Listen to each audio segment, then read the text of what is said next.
Olá, amigos que acompanham semanalmente o programa Sustentabilidade, trazendo informação de qualidade para você e ações de responsabilidade social que impactam na sociedade, no Brasil e no mundo. E hoje um tema que me agrada bastante. Nós estamos entrevistando o professor Jefferson Patrocínio do projeto social Flor de Lótus, que dá aula de reforço para uma comunidade de 15 mil habitantes, onde ele reforça os cursos de português, de matemática, essas cadeiras todas, para crianças que precisam desse reforço, dado inclusive o problema da pandemia. Professor Jefferson, muito obrigado por nos receber. Eu que agradeço a oportunidade de estar aqui expondo o nosso trabalho e a nossa ação. Bom, inicialmente, enquanto nós testávamos o áudio, você falou uma coisa que eu gostei muito. Você se formou em tecnologia, é isso? E depois você se formou pedagogo. Fala um pouquinho sobre isso. Eu era analista de sistemas, né? Fui por muitos anos, né? Mais de uma Aham. década aí fazendo análise e depois eu me apaixonei trabalhando em uma escola. Eu Sim. me apaixonei pela pedagogia e descobri aos 44 anos, ali aos 45 anos, por que eu estava aqui. Então, era para cuidar da educação das crianças. Legal. Ou seja, no passado a gente dizia que ter giz na veia, então você é bem isso mesmo, né? Na Isso. essência. Jefferson, por que o projeto chama Flor de Lótus? Então, foram duas ideias que surgiram na minha cabeça ao mesmo tempo, né, para o nome do projeto. Eu sempre quis e ainda pretendo ter um dia o meu colégio, a minha escola, né, se o universo permitir aí, eu vou conseguir aí, nós vamos chegar nisso daí. Eu sou budista de Nichiren Daishonin, e também tem a ver com isso. Por que a flor de lótus? A flor de lótus, ela só nasce na lama. Então, eu acho que, assim, fazendo um comparativo com o momento que a gente está vivendo, tanta coisa ruim acontecendo, tanta coisa triste, algo de bom a gente tem que transformar ali. Dessa lama toda tem que nascer algo bonito. Por isso que a gente associou o nome, né? Eu associei o nome do projeto Flor de Lótus. Bom, você já deu um introito para o programa, mostrando bem o seu caráter, sua personalidade, não é? E você está de parabéns. E o que o projeto faz? Ele atende as crianças de que maneira? Então, a princípio, eu sempre gosto de frisar isso, porque no começo não adianta a gente tentar começar numa dimensão muito grande. Então, o que eu fiz? Estou focando nos moradores do condomínio São Cristóvão, né? Nós sabemos que com a pandemia, desde o ano passado já, as crianças têm muita aula EAD, ou às vezes, como eu percebo, né, no ensino público, nem aula EAD eles têm. Os professores passam por WhatsApp as disciplinas, as matérias, e o aluno tem que se virar. Quem que vai explicar? Quem vai orientar essas crianças? Então, existem muitas crianças com dificuldade de adaptação no ensino remoto. E também, vindo junto com isso, existem muitos pais que estão numa dificuldade financeira muito grande e não conseguem pagar uma aula particular para essas crianças. Se você perceber hoje, para uma criança ter um deslanche melhor aí com essas aulas particulares, elas teriam que ter umas 8 ou 10 aulas particulares por mês. E tá numa média de uns R$ 30, R$ 40, depende do professor, depende do local, né? E um pai não vai ter condições de pagar R$ 400 em aula particular para essa criança. E eu percebi isso porque eu tenho um filho em casa, na idade escolar. Ele tem 11 anos, então até o ano passado ele estava no quinto ano. E eu percebi todas essas dificuldades, tanto como professor como aluno. E eu resolvi fazer isso, né? A oferecer a esses pais que não têm condições e essas crianças que estão com dificuldade. O projeto social, ele até traz pessoas que têm condições de pagar uma aula particular. Só que eles não entram como particular. Ah, meu filho terá uma aula particular. Eles vão entrar como apoiadores.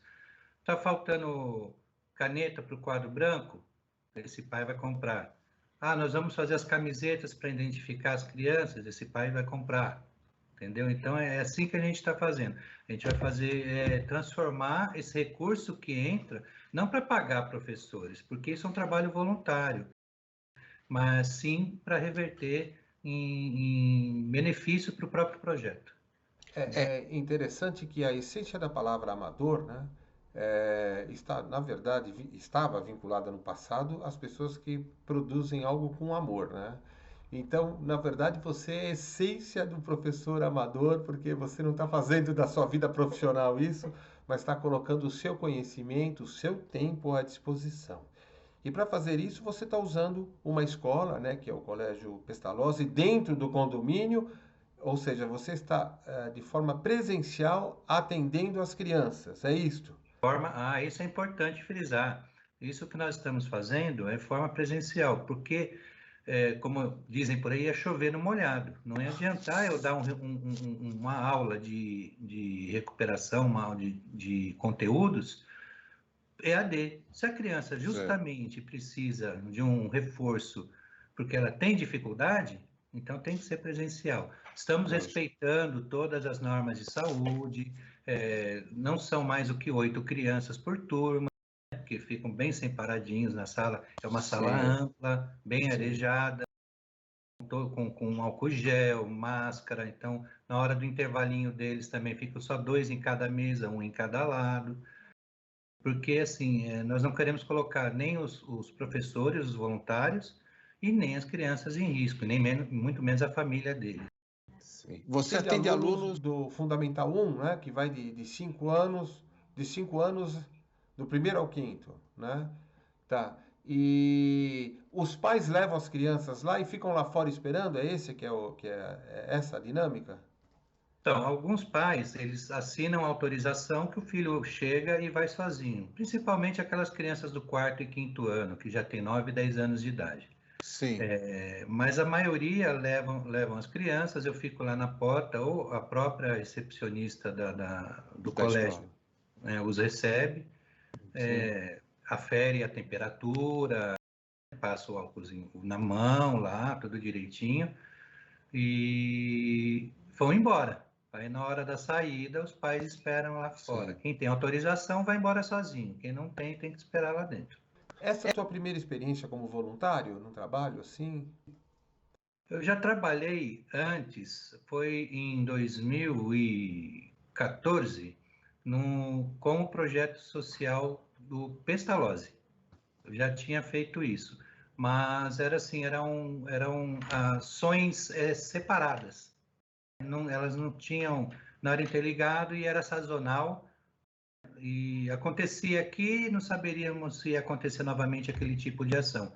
Já envolvi organizações de proteção de animais, a casa de acolhimento infantil, algumas ações assim nós tivemos esporádicas, né?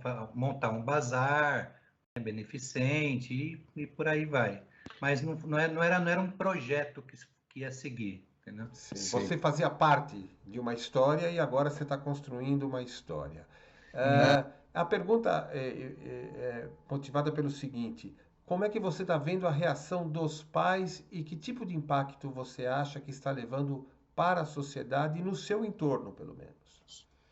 Então, eu já recebi, se você, se quem quiser pode acompanhar o nosso Facebook, o Instagram, os grupos de WhatsApp daqui do condomínio. Eu fico muito feliz, eu nem gosto de falar muito disso não, mas já recebi muitos elogios, muitos. Alguns me comoveram, como uma mãe falando que o projeto é uma luz no meio de tanta escuridão. Outras mães que estavam desesperadas. Eu tenho casos de mães ali que as crianças perderam os avós recentemente pela Covid, com um mês de diferença. Então a criança também está bem, né, atrapalhadinha, abalada, e a mãe também agradeceu muito a gente estar acolhendo, porque não tem condições. Enfim, são tantos relatos, tantos depoimentos que você percebe, e o que eu costumo falar para todo mundo é agradecer muito por esse carinho, porque por essas palavras a gente sabe que está no caminho certo. Muito legal. Você me perguntou sobre a intenção do projeto mais para frente. A gente começa pequeno, né, que eu falei para você. Só que a minha intenção é sair daqui do condomínio, né? Quem sabe ter um apoio, principalmente, né, quem sabe algum político que seja tocado aí no coração Tá difícil. E no pensamento, a gente montar uma escola, de repente, para todo o entorno aqui da comunidade, não só a comunidade de São Cristóvão, né? Que fique em Osasco. Que fique em Osasco, no interior de São Paulo. Por que não atender Osasco Grande inteiro? São Paulo. Sim. Vamos sonhar alto. Sim. Sonhar não paga nada. E essa é a minha intenção. Mas eu sei que a gente tem que começar, agora está assim, está começando a ficar um pouco mais difícil, que nós precisamos de mais professores voluntários. Hoje para ministrar as aulas, sou eu e a professora Silvana, né, que, aliás, quero agradecer muito o apoio dela aqui, deixar registrado, tá? Só que eu poderia ter mais uma turma, mais 30, 40 alunos, né? Só que eu não tenho a mão de obra para isso, então eu precisaria muito da ajuda deles. Bom, o gostoso para mim produzir programas como uma entrevista com uma pessoa tão nobre, tão importante, é porque as ideias ficam aqui encaraminholando, né, na minha cabeça. Você está falando, eu estou aqui, né? Eu vou entrar em contato com uma associação de Osasco, tá? E vou solicitar uma classe para você, tá? Uma sala legal e o programa Sustentabilidade vai dar todo o apoio que for possível para nós avançarmos nesta tua ideia. Você não tenha dúvida disso. Isso não vai ficar... Não, feliz estou eu de te entrevistar, cara. Então, assim, nós vamos para cima nisso. E eu queria aproveitar e te fazer uma pergunta, então, porque você citou, e assim, é comovente receber um aluno que perdeu os avós, né? Você consegue relatar qual é o padrão comportamental das crianças antes e depois do Covid? Qual é a diferença? Se existem diferenças? Fala um pouquinho sobre isso no emocional da galera. Então, nesse caso específico, eu não tenho um comparativo, porque eu não conhecia a criança antes. Mas, assim, eu sei que... Vamos falar um padrão. O padrão, assim, quando a criança tem uma perda muito grande, inclusive tem um outro lá que perdeu o pai pela Covid também, a criança fica dispersa, ela não tem ânimo, não quer estudar, não consegue prestar atenção, não que tenha alguma patologia, nada disso, mas é aquela situação que ela está vivendo e ela precisa ter todo apoio para poder deglutir aquele sentimento, aquele tempo, e esse apoio tem que ser muito bem dirigido, porque senão a gente deixa a criança, ou a gente mesmo pode fazer um estrago ali, que depois vai demorar muitos anos para reverter. Porque a cabecinha da criança, ela está absorvendo tudo muito rápido, e ela pode digerir isso daí de uma maneira diferente, de uma maneira errada. Mas, e o professor, o pedagogo, ele tem que ter essa sensibilidade de entender o momento da criança. Cada criança tem seu tempo, né? Não é porque a gente percebe isso desde de quando é criancinha, quando é nenê. Uns aprendem a andar com 1 ano, outros aprendem a andar com 8 meses, outros aprendem a andar com 1 ano e meio. Falar também. Então, cada um tem o seu tempo. É óbvio que a gente tem que seguir um padrão. Não pode nem passar muito dessa curva e nem ficar muito aquém. Sim. Mas a gente tem que entender porque cada situação vai levar a um desenvolvimento diferente. E essas situações que nós estamos falando, que você me perguntou, elas requerem muito mais atenção. Você quer dizer que existe uma certa tensão e preocupação dentro da sala de aula no geral, né? Mesmo para crianças que você não conhecia, quer dizer, você deu aula, você dá aula há um bom tempo e você deu aula antes do Covid, quer dizer, há uma diferença comportamental, então, desse mal-estar dentro da sala, digamos assim. Sim, tem. Em relação ao momento que nós estamos vivendo, o Covid e as perdas, sim, tem uma diferença. O clima é diferente na sala de aula. E o professor que não tiver essa sensibilidade acaba não entendendo, pode até confundir, às vezes com uma patologia. E o protocolo obriga você a ficar de máscara para dar aula? Como é que é isso? As crianças de máscara e eu de máscara também. Deve ser muito estranho, né, Jefferson? Porque ficar todo mundo de máscara, quer dizer, imaginar que o clima é o mesmo é duro, né? É mais difícil para mim ministrar uma aula dessa, porque não sei se você já teve aqueles professores de cursinho que dançam, brincam, falam, dá risada. Sim. Eu falo que não é uma aula, é um show, né? Eu dou uma aula e um show. Mas eu me expresso muito no rosto, o sorriso. Aí só sobrou para mim o olhar, não sobrou mais nada. E o tom da voz. E você, como professor, está precisando desenvolver, então, uma aptidão do olhar diferenciado, se você assim me permite perguntar? Quer dizer, como expressar um sentimento por cima de um pedaço. Como é que está sendo essa experiência para você? Olha, ao mesmo tempo que é interessante, é gratificante porque você vai aprendendo novas formas aí, descobrindo dons que você tinha e estavam escondidos. Mas eu vou falar para ao mesmo tempo também é um pouco assustador de imaginar que isso vá perdurar aí por anos e anos, entendeu? Isso me preocupa um pouco. Nós que vivemos muito o antes, é diferente para uma criança que está chegando aí no mundo, está com 5, 6, 7 anos, ela sente a mudança, mas ela se adapta muito mais fácil. Diferente de nós que já somos um pouquinho mais maduros, vivemos muito a época antes até dos computadores, tudo que era manual, então para a gente é muito mais difícil se adaptar, né? Eu vou falar para isso me... Não assustar não seria bem a palavra, mas me preocupa bastante. Tá claro, tá claro. Você se manifesta, por sinal, com uma clareza absoluta, né, daquilo que você sente e você consegue retratar para o nosso público com perfeição. E aqui, então, me faz refletir o seguinte.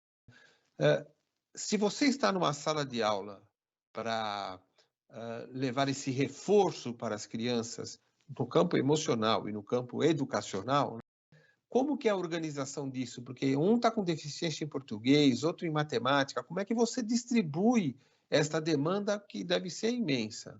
Tá, eu vou explicar um pouco sobre a grade primeiro, né, que eu dou aula, para no final a gente conseguir entender como que é isso daí. As aulas elas são separadas por série e por dia. Como assim? Segunda-feira é o primeiro ano, terça-feira é o segundo ano, quarta-feira é o terceiro ano, assim por diante até sexta-feira o quinto ano. Então cada dia é uma série. Aí você pega, por exemplo, uma criança que está no segundo ano, que ela teve que passar pela etapa da alfabetização e letramento. Ela está no segundo ano agora, em 2021. Então, ela aprendeu a ler em 2020 com aula EAD, ensino à distância. É a difícil. Maioria não conseguiu. Aí eu não estou querendo falar mal, não é isso, mas eu preciso apontar. A maioria dessas crianças vem do ensino público. Sim. E a maioria dos professores do ensino público, não vou generalizar, porque eu sei que existem excelentes professores. Não, está claro, sim. Como em qualquer profissão, tem os excelentes e tem os razoáveis. Sim. Mas existem muitos professores que não dão nem aula EAD, como a gente comentou ali atrás, né? Só joga a matéria e o aluno tem que se virar. E não só no ensino público, também no privado, por que não? No privado também. Eu não estou falando isso porque eu só acompanhei. Os pais falam para mim, chega isso até mim. Então, esse aluno que fez o primeiro ano passado já teve uma deficiência. Às vezes o aluno está alfabetizado, mas não está letrado. Não, ele sabe o alfabeto, mas não sabe ler, não sabe fazer interpretar um texto, um enunciado. Aí o que eu faço? O que nós fazemos? Aí vou responder a sua pergunta. Por exemplo, essa criança teve dificuldade. Tem alunos que estão lá no segundo ano que eles não precisam fazer isso. Mas no caso desses que tiveram muita dificuldade, eles vão na terça-feira, que é o dia da aula deles, do segundo ano, mas nós orientamos aos pais para pedir para ele ir no reforço do primeiro ano também. Porque além da gente fazer o reforço do segundo ano, o que ele tem dificuldade, nós vamos fazer resgate daquilo que ele não aprendeu, que foi deixado para trás na hora do letramento, na hora da alfabetização. E porque se a gente não fizer essa ligação, ele vai chegar no quinto ano, como eu tenho alguns casos no projeto, alunos do quinto ano que são só alfabetizados, eles não sabem ler, eles são copistas, entendeu? No quinto ano.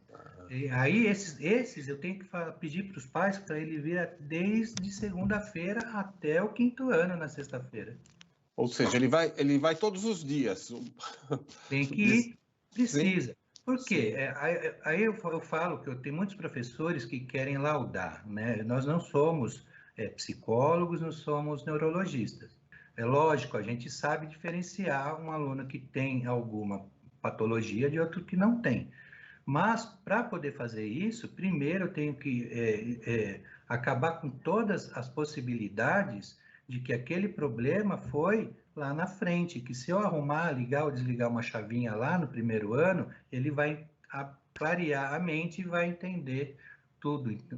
Só que ele precisa fazer esse processo. Né? Eu estou aqui pensando, né? Eu estou assim, maravilhado de ver a sua percepção das coisas, né? E o teu despreendimento em prol da sociedade, e justamente o Pestalozzi, que você está numa escola pestalozziana, ele também se formou ou formou gerações assim. Você tem alguma, digamos, algum caminho, os teus pensamentos com relação à educação, tem o estilo pestalozziano, outro tipo de pensamento? Fala um pouquinho sobre você agora. Tá. Eu sempre achei, independente, eu não tenho como não tocar, né? Falar da minha formação, preciso falar da minha formação religiosa, espiritual. Né? Eu sempre fui muito interessado em saber o porquê, aquelas velhas perguntas: por que estamos aqui, para onde vamos, de onde viemos. Hoje eu sei que não me interessa saber de onde eu vim, não me importa saber para onde eu vou. O que importa para mim é o agora, o que eu estou fazendo agora. E fazendo pelos outros, não fazer por mim.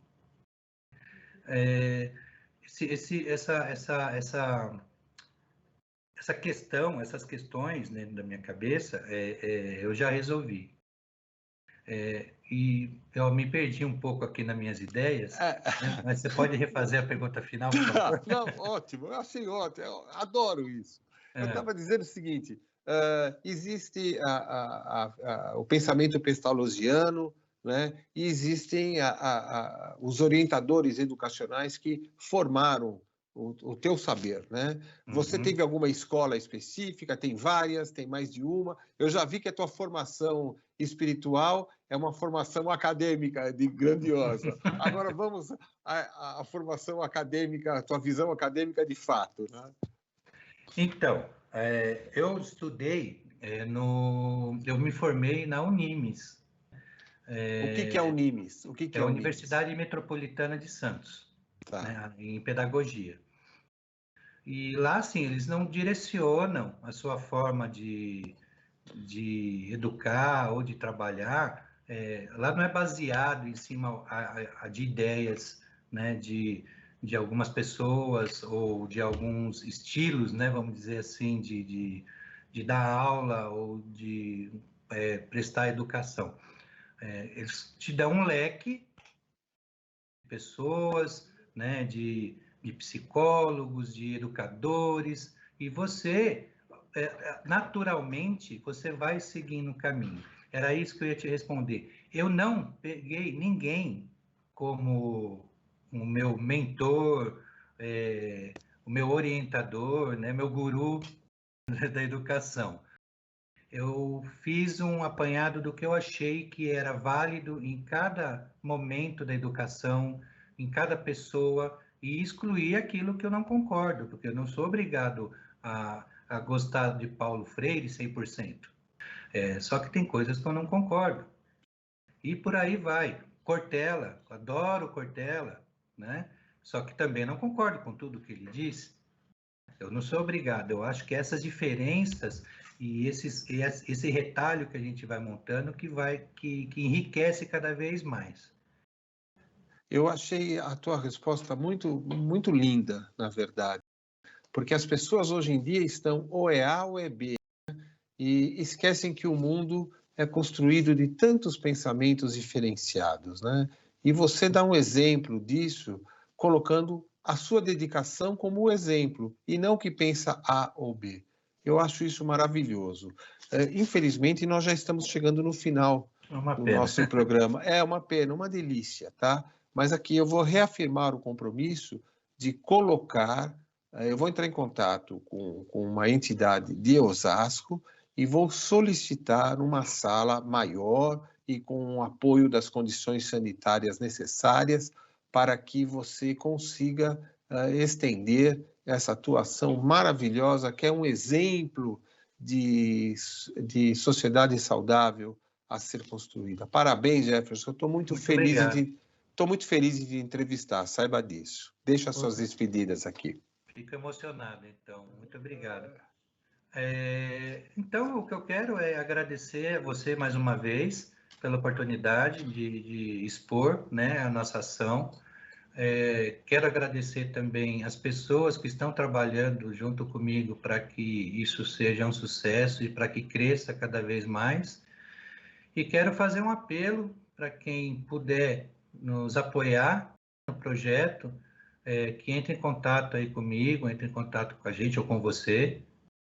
E eu aguardo, né? Eu acho que juntos nós, como dizem, né, seremos mais fortes cada vez mais, tá bom? Muito obrigado a todos. Entrevistamos um exemplo de pessoa que tem o lado espiritual à frente do lado material, trabalhando em prol da humanidade, do crescimento do cidadão de uma sociedade. Professor Jefferson Patrocínio, do projeto social Flor de Lótus. Até breve.